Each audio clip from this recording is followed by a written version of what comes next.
Hi, hello and welcome to Bhuvi's Tutorials.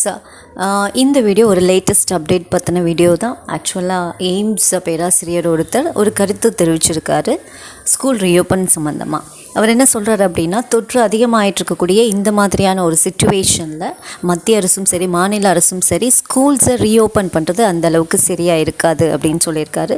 பெரும்பாலும் ஸ்டூடெண்ட்ஸ்குள்ளே அந்த சமூக இடைவெளியை கொண்டு வரது கஷ்டமான ஒரு விஷயம். ஸோ இப்படிப்பட்ட சிச்சுவேஷனில் ஸ்கூலை ரீஓப்பன் பண்ணுறதை பற்றி கொஞ்சம் யோசிக்கலாம் அப்படின்னு சொல்லியிருக்காரு. ஸோ அவரோட கருத்து எந்த அளவுக்கு இம்பேக்டை க்ரியேட் பண்ண போகுது, செப்டம்பர் 1 நம்ம எல்லோரும் எக்ஸ்பெக்ட் பண்ணிகிட்ருக்கிற மாதிரி ஸ்கூல் ரீஓப்பன் ஆகுமா ஆகாதா அப்படிங்கிறத நம்ம பொறுத்திருந்து பார்ப்போம். For more latest updates, keep watching our channel. Thank you.